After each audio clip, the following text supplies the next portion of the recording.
أعوذ بالله من الشيطان الرجيم بسم الله الرحمن الرحيم السلام عليكم ورحمة الله وبركاته. الحمد لله رب العالمين والعاقبة للمتقين والصلاة والسلام على سيدنا محمد وعلى آله وصحابه أجمعين. أما بعد، قال الله تعالى في القرآن العظيم وفي الفرقان المجيد. أعوذ بالله من الشيطان الرجيم. بسم الله الرحمن الرحيم. الذين آمنوا وكانوا يتقون صدق الله العظيم. قال نبينا محمد صلى الله عليه وسلم: أيها الناس إن الله طيب لا يقبل لا طيبا إلا طيبا صدق صادق الأمين صلى الله عليه وسلم. அல்லாஹுவின் அன்பும் அருளும் நாயகம் ரசூலுல்லாஹி ஸல்லல்லாஹு அலைஹி வஸல்லம் அவர்கள் மீதும், அன்னாரின் குடும்பத்தார்கள், சத்திய தோழர்கள், நல்லோர்கள், நாதாக்கள், வலிமார்கள், குறிப்பாக ஜும்ஆவினுடைய கடமையை நிறைவேற்ற வேண்டும் என்பதற்காக வேண்டி இறை இல்லம் வருகை தந்திருக்கின்ற நம்மவர்கள் மீதும், உலகில் வாழ்கின்ற முஃமினான முஸ்லிமான அனைவர்கள் மீதும் இறையருள் என்றென்றும் உண்டாவதாக. ஆமீன். கடந்துவிட்ட நிமிடங்கள் வரையிலும் நம்முடைய வாழ்நாளில் நம்மை அறிந்தோ அறியாமலோ செய்த குற்றங்களையும் குறைகளையும் பெரும் பாவங்களையும் அல்லாஹ் மன்னிப்பதோடு, இனி வாழும் காலமெல்லாம் பாவத்தின் அளவில் வீழாது நெருங்காது நம்மை பாதுகாத்து நம்முடைய உள்ளங்களில் உண்டான ஆகுமான எண்ணங்களை அல்லாஹ் அங்கீகரித்துக் கொள்வானாக. ஆமீன். அல்லாஹ் ஏவியதை எடுத்து நடக்கவும், அவன் எச்சரித்ததை விட்டும் தவிர்ந்து வாழக்கூடிய நசீபையும் அல்லாஹ் நம் அனைவர்களுக்கும் தருவானாக. நாம் வாழக்கூடிய இந்த இந்திய தேசத்திலும் உலகளாவிய அளவிலும் முஸ்லிம்கள் கண்ணியத்தோடு வாழ்வதற்குரிய வழியை அல்லாஹ் விசாலமாக திறந்து வைப்பானாக. குறிப்பாக பலஸ்தீன மக்களினுடைய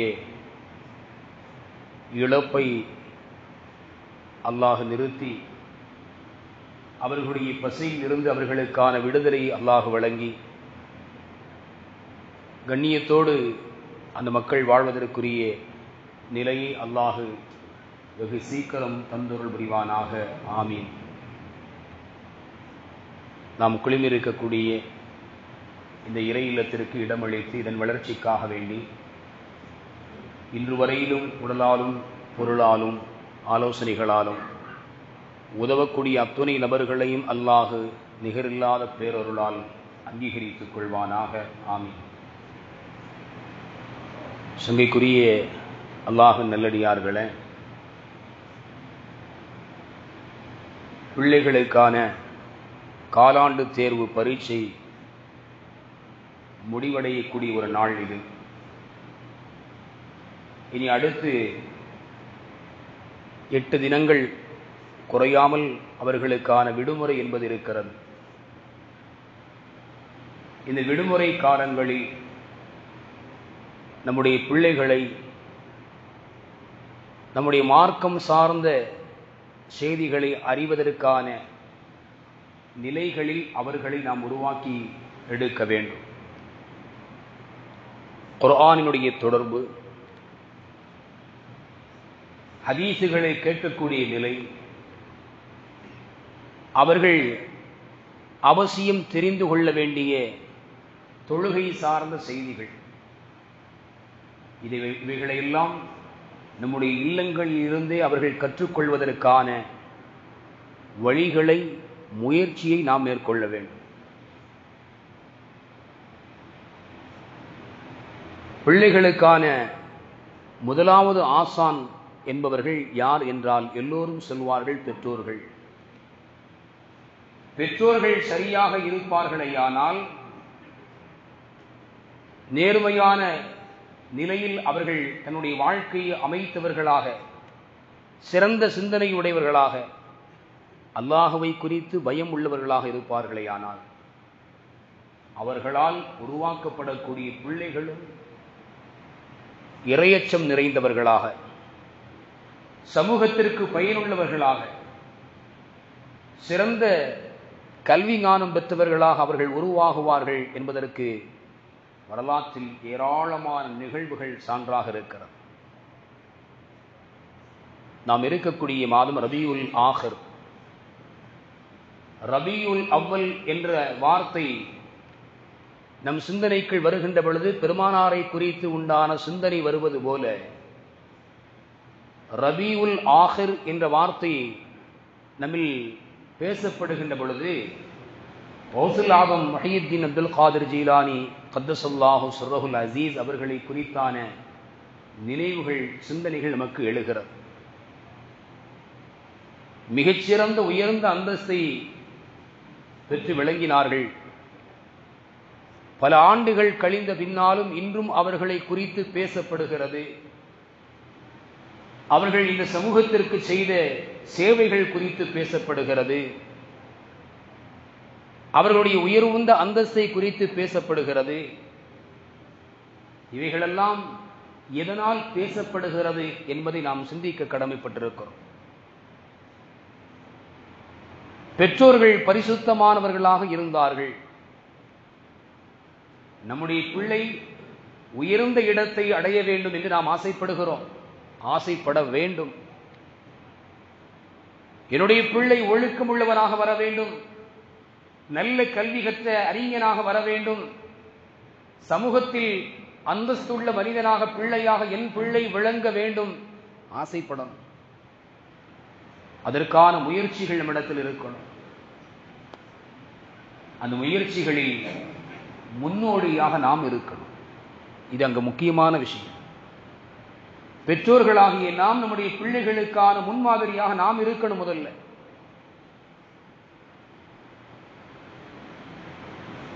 கடுமையான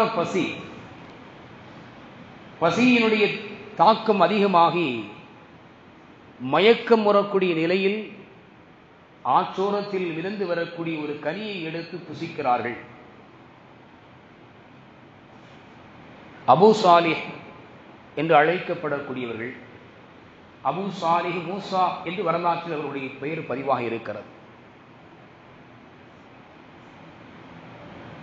சாப்பிட்ட பின்னால் நினைவுக்கு வருகிறது, அனுமதி இல்லாமல் ஒரு பழத்தை நாம் உண்டு விட்டோம். இந்த பழத்திற்கான ஹலாலை நாம் உரியவரிடம் பெற்றுக்கொள்ள வேண்டும் என்பதற்காக பழம் வந்த திசையை நோக்கி நடக்கிறார்கள்.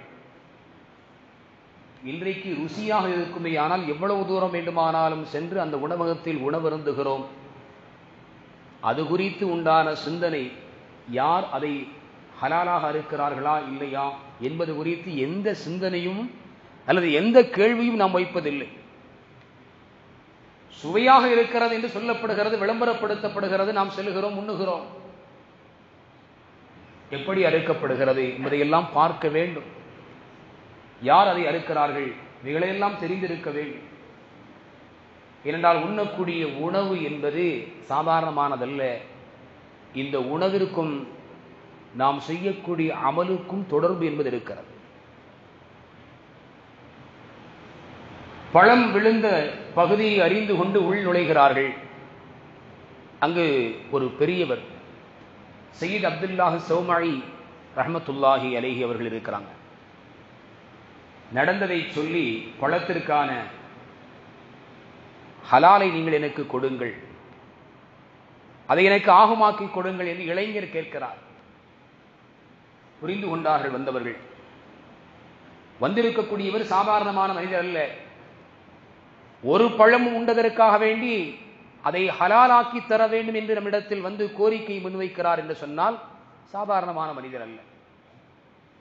அதனால் அவர்கள் நிபந்தனை வைக்கிறார்கள், 12 ஆண்டுகள் எனக்கு நீங்கள் பணிவிடை செய்யணும். என் தோட்டத்தில் பணியாளராக 12 ஆண்டுகள் நீங்கள் பணி செய்ய வேண்டும். ஒரு பழத்துக்காங்க 12 வருஷம். நான் மறந்து அப்படிதான் கேட்பேன். ஒரு பழம் என்ன விலைங்க? இந்த பழத்துக்குள்ள காசை நான் கொடுக்கிறேன், அதுக்காக வேண்டி நீங்க 12 வருஷம் உங்களிடத்தில் பணிவிடை செய்யணும்னு சொல்லுவீங்களா? அப்படி நாம கேள்வி முன் வச்சிருக்கோம். இங்கு அவர்கள் 12 ஆண்டு நீங்கள் பணி செய்ய வேண்டும் என்று பணித்த பொழுது மறுப்பு ஏதும் சொல்லாமல் ஏற்றுக்கொண்டார்கள். 12 ஆண்டை விட ஒரு நேரத்தில் புசித்த கனி என்பது ஹலாலாக ஆக்கப்பெறுவது என்பது பெரிதாக அவர்களுக்கு தெரிந்தது. அதுதான் அங்க விஷயம். நாம் அதை விளங்கல, அவர்கள் விளங்கியிருந்தார்கள். ஒரு பழத்தை விட 12 ஆண்டுகள் பணி செய்வது என்பது சாதாரணமானதாக தெரிந்தது அவர்களுக்கு. அதனால் பணி செய்தார்கள். ஒரு நாள் சையீத் அப்துல்லா சௌமஇ ரஹ்மஹுல்லாஹ் அவர்கள் பணி செய்யக்கூடியவர்களை அழைத்து, இன்றோடு உங்களுடைய பணிவிடை நாள் முடிந்து விட்டது, இன்னும் ஒரு காரியத்தை நீங்கள் செய்தாக வேண்டும், உங்களுக்கு நான் அதை ஆகுமாக்கி தருகிறேன், ஹலாலாக்கி தருகிறேன், இன்னும் செய்யணும். என்னுடைய மகள் கண் பார்வையற்றவள், காது கேட்காதவள், ஊமையானவள், கால் கொண்டு நடக்க முடியாத ஊனமானவள், இப்படிப்பட்ட நிலையில் உள்ள பெண்ணை நீங்கள் மணமுடிக்கவே. அங்கும் மறுப்பேதும் சொல்லவில்லை. உலகத்தினுடைய வாழ்க்கையில் தனக்கான மனைவி என்பவள் இப்படியெல்லாம் அழகில் நிறைந்தவளாக இருக்க வேண்டும் என்று ஆயிரம் கற்பனைகளில் மிதக்கக்கூடிய இளைஞர் சமூகம் இந்த வார்த்தைகளை கவனிக்க வேண்டும். தனக்கு அழகானவள் மனைவியாக துணையாக வர வேண்டும், அழகு நிறைந்தவளாக இருக்க வேண்டும்.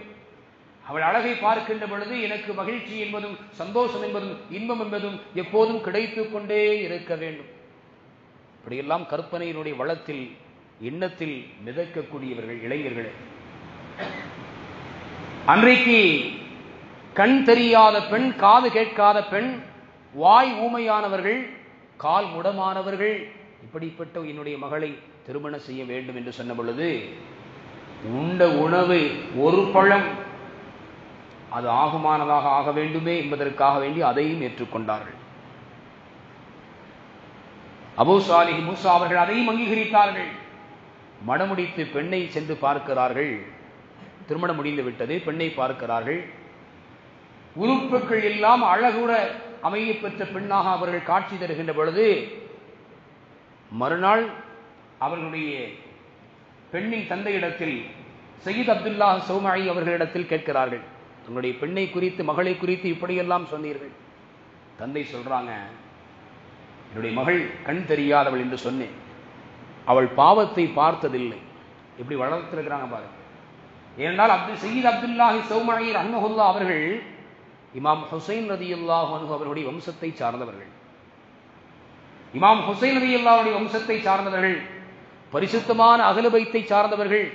அதனால் பரிசுத்தமான வாழ்க்கை அவர்கள் வாழ்ந்து கொண்டிருந்தார்கள். தன்னுடைய மகளை பார்த்து சொல்றாங்க, என் மகள் கண்ணற்றவள், பார்வையற்றவள் என்று சொன்னேன், அவள் எந்த பாவத்தையும் பார்த்ததில்லை. காது கேளாத பெண் என்று சொன்னேன், எந்த கெட்ட வார்த்தைகளையும் அவள் கேட்பதில்லை. வாய் ஊமை என்று சொன்னேன், இதுவரையிலும் நான் அறிந்து எந்த பொய்யையும் அவள் சொல்லியதில்லை. கால் முடமானவள் என்று சொன்னேன், எந்த பாவத்திற்கான காரியத்திற்கும் அவள் நடந்து போனது கிடையாது. என்னுடைய வீட்டை விட்டு அவர் வெளியேறியது கிடையாது. அதனால் தான் நான் சொன்னேன் என்றார்கள். மகிழ்ச்சியான வாழ்க்கை அந்த மணமக்கள் வாழ்ந்தார்கள். அருமையானவர்களே, நாம் சரியான நிலையில் ஹலாலை பேணியவர்களாக நம்முடைய வாழ்க்கையை நாம் மாற்றுகின்ற பொழுது நமக்கு கிடைக்கக்கூடிய நம்மை சார்ந்திருக்கிற எல்லாம் மனமாக இருக்கும், நல்லவைகளாக இருக்கும். நல்லவைகளை கொண்டு நாம் செய்யக்கூடிய சிறு காரியங்களும் அவைகள் பெரிய பலன் உள்ளதாக நமக்கும் நம்மை சார்ந்தவர்களுக்கும் நம் சமூகத்திற்கும் அமையும். இத்தகைய சிறந்த தம்பதிகளாக விளங்கியவர்கள் உம்முல் ஹைர் அவர்களுடைய கணவர் அபூ சாலிஹ் மூசா ரஹிமஹுல்லா இருவர்களுக்கும் பிறந்தவர்கள்தான் கௌசுல் ஆலம் முஹையுத்தீன் அப்துல் காதிர் ஜீலானி கத்தஸல்லாஹு சிர்ரஹுல் அஸீஸ் அவர்கள். இன்றைய ஈரானில் காஸ்பியன் கடலை ஒட்டியிருக்கக்கூடிய ஜீலான் என்ற நகரத்தில் நீட் என்ற பகுதியில் கிபி 1078 ஹிஜ்ரி 470 ஆண்டு ரமலான் பிறை 1 முதல் பிறை அன்று சஹருடைய நேரத்தில் அவர்கள் பிறந்தார்கள். பாக்கியமான தம்பதிகள், இறைவனை அஞ்சக்கூடிய தம்பதிகள், பெருமானார் ஸல்லல்லாஹு அலைஹி வஸல்லம் அவர்களுடைய பாரம்பரியத்திலிருந்து வந்தவர்கள். அவர்களுக்கு பிறந்த பிள்ளை அல்லாஹ் ரப்பல் ஆலமீன் எத்தகைய உயர்வை அவர்களுக்கு கொடுத்தான், எப்படி அவர்கள் வளர்க்கப்பட்டார்கள் என்பதையெல்லாம் நாம் சிந்திக்க வேண்டும். நம்முடைய பிள்ளைகளுக்கு நாம் முன்மாதிரியாக இருக்க வேண்டும். நாம் சரியாக இருப்போமேயானால், ஹலாலை பேணக்கூடிய பெற்றோர்களாக நாம் இருப்போமேயானால், ஹராமை தவிர்த்திருக்கக்கூடிய பெற்றோர்களாக நாம் இருப்போமேயானால், நம்முடைய பிள்ளைகளும் சிறந்தவர்களாக, சமூக முற்றத்தில் உயர்ந்த அந்தஸ்தை பெற்றவர்களாக அவர்களை நம்மால் உருவாக்க முடியும் என்பதற்கான மிகச்சிறந்த எடுத்துக்காட்டு ஷேகுனா கௌசுல் ஆலம் முஹையுத்தீன் அப்துல் காதிர் ஜீலானி கத்தஸல்லாஹு சிர்ரஹுல் அஸீஸ் அவர்களுடைய வாழ்க்கையினுடைய ஒவ்வொரு கட்டங்களும். 6 வயதில் கல்வியை தன்னுடைய குடும்பத்தில் உள்ள அறிஞரிடத்தில் கற்கிறார்கள். 18 வயதில் மேல்நிலை கல்வி கற்க வேண்டும் என்பதற்காக வேண்டி பகதாத் நகருக்கு வர வேண்டும் என்று ஆசைப்படுகிறார்கள். தாயிடத்தில் சொல்கிறார்கள். தாய் தன்னுடைய மகனுடைய ஆசையை நிறைவேற்றுவதற்காக வேண்டி தன் மகனை வழி அனுப்பி வைக்கிறார்கள். மகனுக்கு 40 பொற்காசுகள் திருகத்தை அவர்கள் சட்டை பையினுடைய ஒரு விழாப்பகுதியில் உள்ளே வைத்து தைத்து அனுப்புகிறார்கள். தாய் சொல்றாங்க, பாருங்க, நம்முடைய தந்தை 80 திருகத்தை அவர்கள் விட்டு சென்றிருக்கிறார்கள் மரணமாகின்ற பொழுது. அதில் உங்களுக்கான பங்கு 40, உங்களுடைய சகோதரர் அப்துல்லாஹ்விற்கான பங்கு 40. ஒரு பெற்றோர்களாக இருந்தால் சரியான முறையில் நீதமாக நடந்து கொள்ள வேண்டும். பிள்ளைகள் எல்லோரும் சமமானவர்கள். கண்களில் எந்த கண்ணு வேணும் அப்படின்னு கேட்டா நம்ம என்ன சொல்லுவோம்? ரெண்டுமே வேணும். ஒண்ணு கொடுங்கன்னு கேட்டா கொடுத்துட முடியுமா? முகத்தினுடைய லட்சணம் என்பது குறைந்துவிடும், அவலட்சணம் என்பது ஏற்பட்டுவிடும். அல்லாஹ் படைத்த அந்த படைப்பில் 2 கண்கள், 2 உறுப்புகள், அது அந்த 2 இருக்க வேண்டிய இடத்தில் இருக்க வேண்டும். அப்படி இருக்கின்ற பொழுது அது பயன் தரக்கூடிய கண்களாக இருக்குமையானால் அது கொண்டு நமக்கு மகிழ்ச்சி, நிம்மதி, நிறைவு என்பது இருக்கிறது. 2ல் 1 கொடுத்துருங்களேன் அப்படின்னு கேட்டா கொடுக்க முடியுமா? நீதமாக இருக்க வேண்டும். பெற்றோர்கள் நீதமாக பிள்ளைகளிடத்தில் இருக்க வேண்டும் என்பதற்கான முன்னுதாரணம் உம்முல் ஹைர் அவர்கள் தன் மகனாருக்கு சொல்றாங்க, உங்களுடைய தந்தை மரணமாகின்ற பொழுது 80 திருகத்தை விட்டு சென்றார்கள், அதில் 40 உங்களுக்கு நான் தருகிறேன். அருமையானவர்களே, எல்லா இடங்களிலும் உண்மையை, ஹக்கை சொல்வதில் தயக்கம் என்பது இருக்கக்கூடாது என்பதை மார்க்கம் சொல்கிறது. பெருமானாருடைய வாழ்க்கையும் அதைத்தான் நமக்கு போதிக்கிறது. சத்தியத்தை சொல்வார்கள், உண்மையை சொல்வார்கள். ஒரு இடத்திலும் முஹம்மது ரசூலுல்லாஹி ஸல்லல்லாஹு அலைஹி வஸல்லம் அவர்கள் ஒன்றை மாற்றி சொன்னார்கள், ஒரு இடத்தில் பொய் சொன்னார்கள், அல்லாஹ் பாதுகாப்பானா, பொய் சொன்னார்கள் என்ற எந்த இடத்திலும் அவர்களுடைய வாழ்க்கையினுடைய வரலாற்றில் எந்த பகுதியிலும் எந்த பக்கத்திலும் நம்மால் பார்க்கவே முடியாது. பரிசுத்தமான உண்மையுடைய நாவாக அவருடைய நாவு இருந்தது. அந்த பாரம்பரியத்தில் வந்தவர்கள் தன்னுடைய பிள்ளை கல்விக்காக வேண்டி தன்னிடமிருந்து விடைபெறக்கூடிய நேரத்தில் அந்த தாய் நிறைவான உபதேசங்களை செய்தார்கள். ஒன்றை புரிந்து கொள்ளுங்கள் பெற்றோர்களே, நம்முடைய பிள்ளைகள் பரீட்சைக்காக செல்கிறார், படிப்பதற்காக செல்கிறார், அல்லது மார்க்கத்தினுடைய கல்வியை கற்பதற்காக வேண்டி மதரசாக்களுக்கு செல்கிறார் என்று சொன்னால் நல்ல அறிவுரைகளை அவர்களுக்கு நாம் எடுத்து சொல்ல வேண்டும். நல்ல அறிவுரைகளை எடுத்து சொல்லணும். அவர்களுக்கு தேவையான செய்தியை சொல்லிக் கொடுக்கணும். நல்ல வார்த்தைகளை சொல்லணும். குறிப்பாக நல்ல துஆக்களை நம்முடைய பிள்ளைகளுக்கு நாம செஞ்சு அனுப்பணும். யா அல்லாஹ், என்னுடைய பிள்ளைகளுடைய கல்வியை விசாலப்படுத்து, அவருடைய ஒழுக்கத்தில் அபிவிருத்தி ஏற்படுத்து, நல்ல தோழர்களை சகவாசத்தை அவருக்கு ஏற்படுத்தி கொடு, எதிர்காலத்தில் நிம்மதியையும் நிறைவையும் கண்குளிர்ச்சியும் என் பிள்ளையை கொண்டு எனக்கு கொடு கேட்கணும். அல்லாஹ்விடத்துல கேட்கணும். பெற்றோருடைய துஆ பிள்ளைகளுக்கு என்பது அது மிக உயர்வானது, மிக உயர்வானது. அல்லாஹ் அதை அங்கீகரிப்பான், நிச்சயமாக அங்கீகரிப்பான். அல்லாஹ் ஏற்றுக்கொள்வான் என்கின்ற உறுதியோடு பிள்ளைகளுக்காக நாம் ஏந்தக்கூடிய கரங்கள் அது வெறுமனே தாழ்த்தப்படுவதில்லை என்பதை நாம் புரிந்து கொள்ளணும். நல்ல உபதேசங்களை செய்யணும். உபதேசங்கள் பெறக்கூடிய உள்ளங்கள் வழி தவறாது, அது சரியான வழியில் பயணித்துக் கொண்டே இருக்கும். எண்ணங்கள், தீய எண்ணங்கள் உள்ளே வராது, தடையாக இருக்கும். நம்முடைய உபதேசங்கள் தடையாக இருக்கும். நம்முடைய அறிவுரைகள் அவைகளுக்கு தடையாக, தீமையான காரியத்தின் பக்கம் செல்வதில் இருந்து அவர்களை தடுப்பதற்கான தடுப்பு சுவராக நம்முடைய அறிவுரை, பெற்றோர்களுடைய அறிவுரை பயன்படும். பேசணும், பிள்ளைகள்கிட்ட நல்ல விஷயத்தை சொல்லணும். நல்ல நிலைகள் வரணும் என்பதை உதாரணங்களை நாம் சொல்லணும். நன்னிலையில் வருவதற்கான துஆக்களை அவர்களுக்கு முன்னதாகவே நாம் செய்யணும். என் பிள்ளையை அல்லாஹ் இப்படி ஆக்கணும். இங்கு பிள்ளை விடபறியக்கூடிய நேரத்தில் தாயார் துஆ செய்கிறாங்க. தன்னுடைய பிள்ளைகளிடத்தில் அறிவுரை சொல்கிறார்கள். அருமை மகனே, உம்முடைய தந்தை அபூ சாலிஹ் மூசா அவர்கள் வாழும் காலத்தில் ஒரு தடவையேனும் ஹராமான உணவை உண்டதில்லை. உன்னுடைய தந்தை ஒரு இடத்திலும் ஹராமான உணவை உண்டதில்லை. அதனால் உன்னுடைய வாழ்க்கையிலும் நீ அதை பற்றி பிடித்துக் கொள் அப்படின்னு யார் சொல்றார்? தாய் சொல்றாங்க. கௌசலாதம் அவர்களுக்கு அவர்களுடைய தாயார் உபதேசிக்கிறாங்க. கல்வி பயணத்தை மேற்கொள்ளக்கூடிய அந்த பிள்ளைக்கு தாயினுடைய உபதேசம். வேற யாரையும் உதாரணம் காட்டல, அவர்களுடைய தந்தையே உதாரணம் காட்டி சொல்கிறார்கள். உம்முடைய தந்தை வாழ்நாளில் ஒரு தடவையேனும் ஹராமை உண்டதில்லை. அதனால் ஹலாலான உணவை மட்டுமே உனக்குரிய உணவாக நீங்கள் எடுத்துக் கொள்ளுங்கள். அடுத்து சொல்றாங்க, எந்த இடத்தில் எந்த சூழ்நிலைகளில் நீங்கள் பேசினாலும் உண்மையை பேசுங்கள். நீங்கள் உண்மையைத்தான் சொல்ல வேண்டும். உங்களுடைய நாவில் பொய் என்பது வரக்கூடாது. அருமையானவர்களே, பெருமானார் ஸல்லல்லாஹு அலைஹி வஸல்லம் சொன்னாங்க இல்லையா, ஒரு சஹாபி கேட்டாங்க, யா ரசூலல்லாஹ், ஒரு மோமின் திருடுவாரா? திருடுவார். மது அருந்துவாரா? அருந்துவார். ஒருவேளை அருந்தலாம்.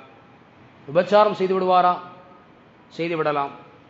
பொய் சொல்வாரா என்ற கேள்வி வந்த பொழுது பெருமானார் ஸல்லல்லாஹு அலைஹி வஸல்லம் சொன்னார்கள், லா, இல்லை. ஒரு மோமின் பொய் சொல்ல மாட்டார் என்றார்கள் முஹம்மது ரசூலுல்லாஹி ஸல்லல்லாஹு அலைஹி வஸல்லம். நம்முடைய பிள்ளைகளுக்கு நாம் போதிக்க வேண்டிய மிக முக்கியமான செய்திகளில் ஒன்று, அவர்களுக்கான உணவு அது நாம கொடுக்கிறது தான். அந்த கொடுக்கக்கூடிய உணவு என்பது அவர்களுக்கு ஹலாலான உணவாக அவர்களின் பக்கம் சேர்க்கப்படுவதற்கான வழிகளை நாம தேடிக்கொள்ளணும். அது நம்முடைய பொறுப்பு. நம்முடைய பிள்ளை அவர்களுடைய ஒரு குறிப்பிட்ட பருவம் வரையிலும் நமக்கான பொறுப்பில் அவர்கள் இருக்கிறார்கள். அவர்களுக்கான உணவு, உடை, தங்குமிடம், நல்ல கல்வி இவைகளையெல்லாம் கொடுப்பது நம்முடைய கடமை. இப்ப இந்த கடமையினுடைய விஷயத்தில் உணவு அது நம்மை சார்ந்தது. ஹலாலான வழியில் பொருள் ஈட்டிய உணவை நம்முடைய பிள்ளைகளுக்கு உணவாக கொடுத்தோம் என்று சொன்னால் அவருடைய அறிவு என்பது விஸ்தீர்ணப்படும், அவருடைய வாழ்க்கை சுபிட்சமாகும். என் பிள்ளை உயர வேண்டும் என்கின்ற எந்த எண்ணத்தை நாள்தோறும் நாம் நினைத்துக் கொண்டு கரம் ஏந்தி கண்ணீர் சிந்துகின்றோமோ அந்த காட்சிகள் நம் கண் முன்னே நிறைவேறும். நம்முடைய பிள்ளைகளுக்கு ஹலாலான உணவு கொடுக்கும். நம்முடைய பிள்ளைகள் ஹலாலான உணவை உண்ணணும் அப்படின்னு நாம் என்ன செய்யணும்? முதல்ல ஒரு முடிவுக்கு வரணும். நம்முடைய பிள்ளைகள் உண்மையை பேசக்கூடிய பிள்ளைகளாக உருவாகணும் அப்படிங்கிற ஒரு நிலைக்கு நாம வரணும். அவருடைய தாயாருடைய உபதேசங்களில் மிக பிரதானமாக இந்த இரண்டு செய்தியை வரலாற்று ஆசிரியர்கள் எழுதுகிறார்கள். ஒன்று, ஹலாலான உணவை நீங்கள் உண்ண வேண்டும். உங்களுடைய தந்தை ஒருபோதும் ஹராமான உணவை உண்டதில்லை. எந்த இடத்தில் எந்த சூழ்நிலைகளில் நீங்கள் பேசினாலும் உங்களுடைய நாவில் இருந்து உண்மைதான் வெளிவர வேண்டும் என்று தன்னுடைய தாயாருடைய உபதேசம். நாம் நிகழ்வுகள் எல்லாம் கேள்விப்பட்டிருப்போம். பயணிக்கின்ற பொழுது 40 வியாபாரிகளோடு சேர்ந்து அவர்களும் பயணித்தார்கள் பகதாதை நோக்கி. வருகின்ற வேளையில் வழிப்பறி கொள்ளையர்கள் மறைக்கிறார்கள். தன்னுடைய இருக்கக்கூடிய விஷயத்தை மறைக்காமல் தாயினுடைய உபதேசத்தை செவிமெடுத்து உள்ளத்தில் பதித்திருந்த அந்த இளவல் என்னிடத்தில் 40 திர்ஹம் இருக்கிறது என்கின்ற உண்மையை சொன்னார்கள். நம்பல, திரும்பியும் சொல்றாங்க, விசாரிக்கிறாங்க, சொல்றாங்க. சோதித்து பார்த்தால் 40 திர்ஹம் இருக்கிறது. எப்படி இந்த உண்மை உன்னால் சொல்ல முடிந்தது என்கின்ற கேள்வியை முன்வைக்கிறார். என் தாய் எனக்கு உபதேசித்தார்கள், எந்த இடத்தில் பேசினாலும் நீங்கள் உண்மையைத்தான் பேச வேண்டும். என்னுடைய தாய் எனக்கு அறிவுரை சொன்னார்கள், அதனால் நான் உண்மையை சொன்னேன் என்ற பொழுது அவர்கள் அழுது மனம் திருந்தி சத்திய மார்க்கத்தை சரியான வழியில் நடப்பேன் என்கின்ற வாக்குறுதியை கௌசுல் ஆதம் முஹையீத்தீன் அப்துல் காதிர் ஜீலானி கத்தஸல்லாஹு சிர்ரஹுல் அஸீஸ் அவருடைய கரம் பிடித்து உறுதிமொழி எடுத்துக் கொண்டார்கள் என்பது வரலாறு. அருமையானவர்களே, மிகச்சிறந்த உயர்வுக்குரியவர்களாக இன்றளவிலும் நாம் நினைவு கூறக்கூடிய ஒரு நிலையில் அவர்களுடைய அந்தஸ்தை அல்லாஹ் உயர்த்தி வைத்திருந்தான் என்று சொன்னால் நாம் விளங்க வேண்டிய செய்தி, அதனுடைய பின்னணியில் பெற்றோர்கள் சிறந்தவர்களாக இருந்தார்கள். அவர்களிடத்தில் இருந்த ஆக உயர்ந்த சிறந்த பண்புகளில் ஒன்று ஹலால் ஹராமை பேணக்கூடியவர்களாக இருந்தார்கள், உண்மையை பேசக்கூடியவர்களாக இருந்தார்கள். அல்லாஹ் ரப்பல் ஆலமீன் குர்ஆனில் சொல்கிறான், யா அய்யுஹல்லதீன ஆமனூ குலூ மின் தய்யிபாத்தி மா ரஸக்னாக்கும். ஈமான் கொண்டவர்களே, நாம் உங்களுக்கு அளித்தவற்றில் இருந்து நீங்கள் நல்லதை நீங்கள் உண்ணுங்கள் என்று அல்லாஹ் சொல்கிறார். சையதுனா அபூ ஹுரைரா ரலியல்லாஹு அன்ஹு அவங்க அறிவிக்கக்கூடிய ஒரு ஹதீஸ், பெருமானா ஸல்லல்லாஹு அலைஹி வஸல்லம் அவர்கள் சொன்னார்கள், ஐயுஹன்னாஸ், மக்களே, இன்னல்லாஹ, நிச்சயமாக அல்லாஹ் தய்யிபுன், அவன் தூய்மையானவன், லா யக்பலு இல்லா தய்யிபன், அவன் தூய்மையானதை தவிர வேறு எதையும் அவன் ஏற்றுக்கொள்வதில்லை. அல்லாஹ் தூய்மையானவன், அவன் தூய்மையானவற்றையே அல்லாஹ் அங்கீகரிக்கிறான். பெருமானா ஸல்லல்லாஹு அலைஹி வஸல்லம் தொடர்ந்து பேசுகிறார்கள், வ இன்னல்லாஹ அமரல் முஃமினீன பிமா அமர பிஹில் முர்ஸலீன், நிச்சயமாக அல்லாஹ் ரசூல்மார்களுக்கு தூதுவர்களுக்கு ஏவியதையும் மூமின்கள் இறை நம்பிக்கையாளர்களுக்கும் அல்லாஹ் ஏவுகிறான் என்று சொல்லி காட்டி, ஃபகால, நபிகள் நாயகம் ஸல்லல்லாஹு அலைஹி வஸல்லம் ஓதினார்கள், யா அய்யுஹர் ருஸூலு குலூ மினத் தய்யிபாத்தி வஅமலு ஸாலிஹா. ரசூல்மார்களே, இறை தூதர்களே, அல்லாஹ் சொல்கிறான் குர்ஆனில், நீங்கள் நல்லவற்றை நீங்கள் உண்ணுங்கள், இன்னும் நல் அமல்கள் செய்யுங்கள்.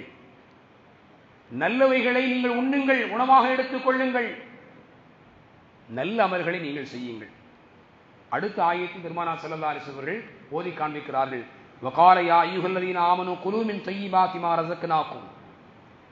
ஈமான் கொண்டவர்களே, நீங்கள் உங்களுக்கு நாம் அளித்தவற்றில் இருந்து நல்லதை நீங்கள் உண்ணுங்கள். ரசூல்மார்களுக்கும் அல்லாஹ் சொல்லக்கூடிய ஒரே காரியத்தை முஃமின்கள் இறை நம்பிக்கையாளர்களுக்கும் சொல்கிறான் என்று சொன்னால், நல்லதை நீங்கள் உண்ண வேண்டும், நல்ல உணவை ஹலாலை நீங்கள் உண்ண வேண்டும். குர்ஆனுடைய வார்த்தைகளை நாம் கவனிக்கணும். ரசூல்மார்களுக்கு அல்லாஹ் சொல்கிறான், இன்னொரு இடத்தில் வருகிறது, யா அய்யுஹல்லதீன ஆமனூ குலூ மின் தய்யிபாத்தி வஷ்குரு லில்லாஹ். ஈமான் கொண்டவர்களே, நீங்கள் நல்லதை உண்ணுங்கள், அல்லாஹ்விற்கு நன்றி செலுத்துங்கள். ரசூல்மார்களுக்கு சொல்கின்ற பொழுது நல்லதை உண்ணுங்கள், நல் அமல்கள் செய்யுங்கள் என்று அல்லாஹ் ஏவுகிறான். இறை நம்பிக்கையாளர்களுக்கு அல்லாஹ் சொல்கின்ற பொழுது நல்லதை நீங்கள் உண்ணுங்கள், நீங்கள் புசியுங்கள், சாப்பிடுங்கள், நீங்கள் இறைவனுக்கு நன்றி செலுத்துங்கள் என்று அல்லாஹ் சொல்கிறான். அருமையானவர்களே, நல் அமல்கள் செய்வது, இறைவனுக்கு நன்றி செலுத்துவது, இத்தகைய பாக்கியங்கள் ஒருவர் பெற வேண்டுமையானால் விளக்கம் அளிக்கக்கூடிய விரிவுரையாளர்கள் சொல்வார்கள், இந்த வசனங்களுக்கு கீழால் நற்பாக்கியங்கள் பெற வேண்டும் என்று ஒருவர் விரும்பினால் நல்ல உணவை, ஆகுமான ஹலாலான உணவை அவர் உண்ணட்டும் என்கின்ற தகவலை தருகிறார்கள். அருமையானவர்களே, இரண்டு இடத்திலும் அல்லாஹ் நல்ல உணவை சொல்லிய பின்னால் ரசூல்மார்களுக்கு அல்லாஹ் சொல்வது நல்லதை செய்யுங்கள், ஈமான் கொண்டவர்களுக்கு அல்லாஹ் சொல்வது அல்லாஹ்விற்கு நன்றி செலுத்துங்கள் என்று சொல்கிறான். என்றால் நாம் புரிந்து கொள்ள வேண்டிய செய்தி, நம்முடைய வாழ்க்கையில் நாம் செய்யக்கூடிய அமல்கள் அல்லாஹ்விடத்திலே அங்கீகாரம் பெற வேண்டுமையானால் நாம் உண்ணக்கூடிய உணவு என்பது அது ஆகுமானதாக இருக்க வேண்டும். பெருமானார் ஸல்லல்லாஹு அலைஹி வஸல்லம் இந்த ரெண்டு வசனத்தை ஓதி காண்பிக்கிறார். ஓதி காண்பித்த பின்னால் சும்ம ذكر الرجل, பெருமானார் ஸல்லல்லாஹு அலைஹி வஸல்லம் ஒரு மனிதரை பற்றி சொல்றாங்க. ஒருவர் பரட்டையான நிலையில், புழுதி படர்ந்த நிலையில், தலைவிரி கோலமாக, ஆடை உடம்பெல்லாம் புழுதி, பாலைவன பகுதி, ஒரு நீண்ட பயணத்தை மேற்கொள்கிறார். ஒரு நேரத்தில் அவருக்கான உதவி தேவைப்படுகிறது. அந்த இடத்தில் அந்த மனிதர் யமுத்து யதைஹி இலஸ் ஸமாஇ யா ரப்பி யா ரப்பி, வானத்தின் பக்கம் கையை உயர்த்தி இறைவா இறைவா என்று அவர் கேட்கிறார், கதறுகிறார். வமத்அமுஹு ஹராமுன் வமஷ்ரபுஹு ஹராமுன் வமல்பஸுஹு ஹராமுன். பெருமானா ஸல்லல்லாஹு அலைஹி வஸல்லம் சொல்றாங்க, கையேந்தி கதறுகிறார், அவருடைய உணவு ஹராம், அவருடைய உடை ஹராம், அவருடைய குடிபானமும் ஹராம். இப்படி ஹராமிலே தன்னுடைய உடலை முழுக்க அவர் வளர்த்திருக்கின்ற பொழுது எப்படி இறைவன் அவருக்கு பதிலளிப்பான் என்றார்கள் முஹம்மது ரசூலுல்லாஹி ஸல்லல்லாஹு அலைஹி வஸல்லம். மிக அழுத்தமான ஒரு தகவலை இந்த செய்தி நமக்கு தருகிறது. நாம் அல்லாஹ்விடத்திலே கரம் ஏந்துகின்றோம், ஆனால் கிடைக்கவில்லை என்கிறோம், கவலைப்படுகிறோம். அதில் ஒரு விஷயத்தை நாம் கவனிக்க வேண்டும். ஹலாலான உணவை நாம் உண்ணுகின்ற பொழுதெல்லாம் நம்முடைய துஆக்களுக்கு நிச்சயமாக அங்கீகாரம் பதில் என்பது இறைவனிடத்தில் இருக்கிறது. ஒரு பிடி உணவை ஹராமை நாம் உண்டுவிட்டோம் என்று சொன்னால் நம்முடைய அழைப்பிற்கு அல்லாஹ்விடத்திலே பதில் இருக்காது என்பதை நாம் புரிந்து கொள்ள வேண்டும். இன்னொரு செய்தி இருக்கிறது, மன் அகல லுக்மத்தன் மின் ஹராமின் லம் துக்பல் மின்ஹு ஸலாத்துன் 40 லைலா. ஒரு கவளம் உணவை ஒருவர் உள்வானையானால் 40 நாட்களுடைய இரவு தொழுகை அவரிடத்தில் அங்கீகரிக்கப்படாது. 40 நாட்களுடைய பகல் நேரத்தில் அவருடைய துஆக்களுக்கு அழைப்பு பதில் என்பது இருக்காது. பெருமானா ஸல்லல்லாஹு அலைஹி வஸல்லம் சொல்றாங்க, ஒவ்வொரு ஹராமிலும் வளர்க்கப்பட்ட சதைகளுக்கு ஃபன்னாரு அவுலா பிஹி, பெருமானா ஸல்லல்லாஹு அலைஹி வஸல்லம் வார்த்தை, நெருப்பு, நரக நெருப்பு தான் அதற்கு தகுதியானது என்கிறார்கள் முஹம்மது ரசூலுல்லாஹி ஸல்லல்லாஹு அலைஹி வஸல்லம். அம்மையானவர்களே, பிள்ளைகளுக்கான விடுமுறை காலங்களை மார்க்கம் சார்ந்த நல்ல செய்திகளை கற்றுக்கொள்வதற்கான வழிகளாக அதை நாம் பயன்படுத்திக் கொள்ள வேண்டும். நம்முடைய பிள்ளைகள் சரியானவர்களாக விளங்குவதற்காக வேண்டி நமக்கு முன்னால் வாழ்ந்த நல்லோர்களுடைய வாழ்க்கையை நமக்கான முன்மாதிரியாக படிப்பினையாக எடுத்துக்கொண்டு ஹலால் ஹராமை பேணி நாம் நடக்க வேண்டும். அல்லாஹ் ரப்புல் ஆலமீன் நம்மையும் நம்முடைய சந்ததிகளையும் நல்லோர்களாக வாழ வைப்பானாக. அவன் எதை ஏதிருக்கிறானோ அதை எடுத்து நடக்கவும், இவைகளையெல்லாம் செய்யக்கூடாது என்று ரப்புல் ஆலமீன் எச்சரித்திருக்கிறானோ அத்தகைய தீமைகளிலிருந்து தவிர்த்து வாழக்கூடிய உயர்ந்த நசீபுடையவர்களாய் ரப்புல் ஆலமீன் அல்லாஹ் நம்மையும் நம்முடைய சந்ததிகளையும் ஆக்குவானாக. வ ஆகிரு தஅவானா அல்ஹம்துலில்லாஹி ரப்பில் ஆலமீன். அஸ்ஸலாமு அலைக்கும் வரஹ்மத்துல்லாஹி வபரகாத்துஹு.